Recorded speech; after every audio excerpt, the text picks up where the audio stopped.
Hello student. अब आज हम देखने वाले हैं समद्विभाजन विधि से समीकरण को हल करना। इसकी पहले वाली वीडियो में मैंने आपको रामानुजन विधि से समीकरण को हल करना बताया था और अब हम समद्विभाजन विधि से समीकरण को हल करना बताएंगे। यदि आपको रामानुजन विधि से समीकरण को हल करना देखना है तो आप हमारी प्लेलिस्ट में जाके बीएससी थर्ड ईयर की प्लेलिस्ट में जाके उस वीडियो को देख सकते हैं। तो चलिए आज हम अपनी समद्विभाजन विधि से समीकरण को हल करना देखते हैं। तो क्वेश्चन है अपना, समद्विभाजन विधि से समीकरण f(x) = x³ - 5x - 4 = 0 का तृतीय पुनरावृत्ति तथा धनात्मक मूल ज्ञात कीजिए। ये जो समीकरण दिया है इसका तृतीय पुनरावृत्ति तथा धनात्मक मूल ज्ञात करना है। किससे? समद्विभाजन विधि से। तो चलिए हम अपना समीकरण लिख लेते हैं कि क्या दिया है। समीकरण क्या दिया है? f(x) = x³ - 5x - 4 = 0 दिया है। अब अपन इस क्वेश्चन में देखते हैं। इस क्वेश्चन में अंतराल नहीं दिए हुए हैं, तो अपन इसके अंतराल निकालने के लिए अपन जो f(x) बराबर कितना दिया है, ये जो समीकरण दिया है, तो अपन f(x) की जगह f0, f1, f2 की जो मान निकालेंगे। f0 है तो इस x की जगह अपन 0 रख के इसके मान निकालेंगे जब तक कि मान क्या ना आ जाए, धनात्मक ना आ जाए। जब तक अपन f0, f1 ऐसे बारी बारी क्रम से निकालते जाएंगे इसके मान। जब धनात्मक आ जाए तो अपन वहाँ पे इसको रोक देंगे। तो चलिए अपन इसको सॉल्व करते हैं। क्या f0 रखे अपन इसको सॉल्व करते हैं। ये जो x है इसकी जगह अपन क्या रखेंगे?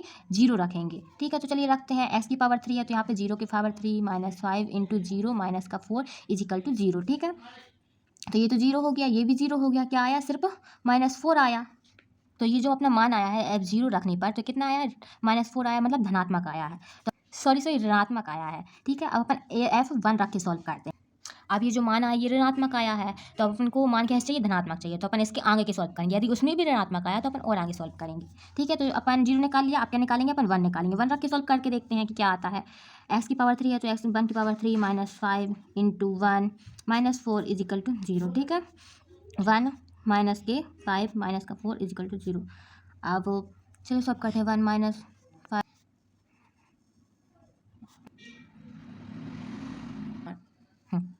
5 में से 1 गया तो -4 और माइनस माइनस प्लस करेंगे तो 8 आ जाएगा।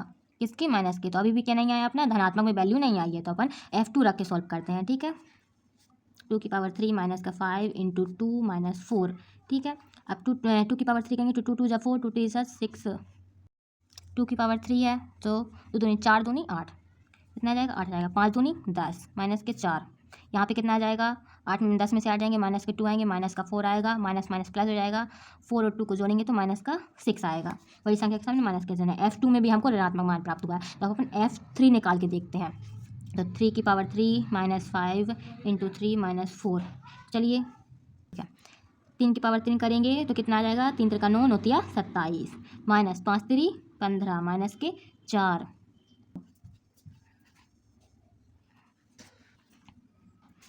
तो 27 माइनस के 19, इसमें से 19 को माइनस करेंगे तो कितना आ गया? 8। वो भी किसके? धन के आ गया। तो अपना यहाँ पे कितना f3 रखने पर अपना मान जो आया है वो क्या आया है? धन पे आया है, धनात्मक आया है। तो अपना जो अंतराल होगा वो कितना होगा? एक ये तो धनात्मक आई है ना वैल्यू 3 के ऊपर वाली है 2, ये जो 2 ऋणात्मक आई है 2 और 3 के बीच में होगा। तो अपना अंतराल होगा वो 2 और 3 के बीच में होगा। अपने जो अंतराल होंगे वो एक ऋणात्मक और एक धनात्मक होंगे। अंतराल अंतराल बराबर अपन क्या लिखते हैं? I0 बराबर कितना निकला था अपना अंतराल? 2 और 3 निकला था। निकाला अब अपन x0 निकाल लेते हैं। तो x0 कैसे निकालते हैं अपन? ये जो अंतराल दिए हैं 2 और 3, इसको अपन क्या कर लेंगे? प्लस करेंगे और बटे में कितना कर देंगे? 2 कर देंगे। तो चलिए 2 और 3 5/2, 2 में 5 का भाग दे देंगे तो कितना आएगा? 2.5 आएगा। ठीक है, अब अपना जो मान निकला है कितना? f2.5 निकला है। अब ये जो f2.5 है इसका मान अपन समीकरण 1 में रखेंगे।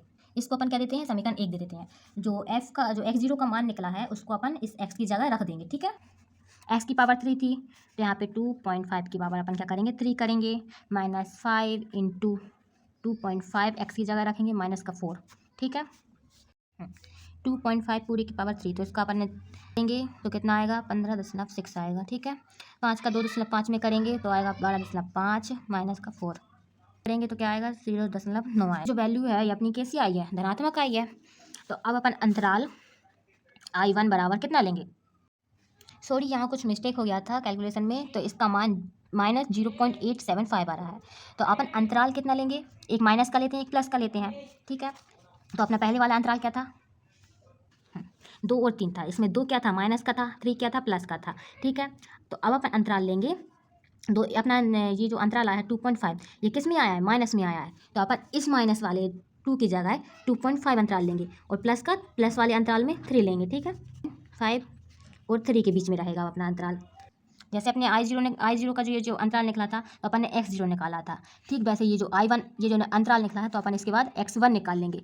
जैसे x0 निकाला था वैसे ही x1 निकालेंगे। चलिए, अंतराल को अपन ने क्या किया था, जोड़े थे, बटे में 2 किया था, सॉरी तो अपन जोड़ दें। अब अपन इसको जोड़ के इसका भाग दे देंगे, तो इस जोड़ने के बाद कितना आया इसमें 5.5 और बटे में 2, तो अपन इसमें इसका भाग देंगे तो कितना आएगा 2.75 आया। अब अपना मान कितना आया F2.75। अब अपन ये 2.75 जो मान आया इसको समीकरण 1 में रखेंगे। ठीक वैसे जैसे अपन ने ये जो पहला मान निकला था ना इस रखा था, ठीक इस वाले मान को भी अपन समीकरण 1 में रखेंगे। तो 2.75 पावर 3 माइनस 5 इंटू 2.75 माइनस का 4। तो चलिए इसको सॉल्व करते हैं।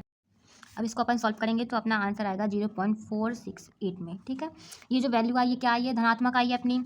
तो अपना जो अब I3 हो मतलब I2 जो अंतराल निकलेगा वो कितना माइनस और प्लस के बीच का होगा। तो इसमें जो I1 जो अंतराल था ये क्या था, ये वाला माइनस का था और ये वाला प्लस का था। तो अपना जो वैल्यू निकली है ये क्या है, प्लस की है। तो अपन अपने इसको ये जो प्लस है इसकी जगह अपन क्या ये वाली वैल्यू रखेंगे और ये एक माइनस की चलेगी।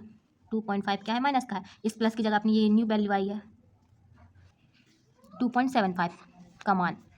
ठीक है, अपना अंतराल क्या हुआ 2.5 और 2.75। अपना अंतराल 2.5 और 2.75 के बीच का रहेगा। ठीक है, अब अपना I2 निकला, I2 अंतराल निकल गया। अब अपन क्या निकालेंगे, x2 निकाल लेंगे। ठीक इसी की तरह चलिए निकालते हैं।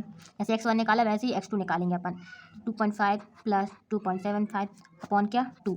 चलिए इसको प्लस करके और इसमें भाग दे देते हैं 2 का। इन दोनों को जोड़ के अपना कितना आया 5.25 आया, बटे 2 करेंगे तो इसका इसमें भाग देंगे तो 2.625 आएगा अपना। तो अपना आंसर कितना आया 2.625। यही अपना क्या हो जाएगा, आंसर हो जाएगा। क्योंकि प्रश्न में क्या पूछा है, आपका तृतीय पुनरावृत्ति तथा धनात्मक मूल ज्ञात करना है। तो हमारा जो आंसर निकला है ये अपन ने कहाँ तक I2 तक अपन ने ये आंसर निकाला है। कितना निकला 2.625। तो ये हमारा क्या हो जाएगा, ये यहाँ तक अपना आंसर हो जाएगा।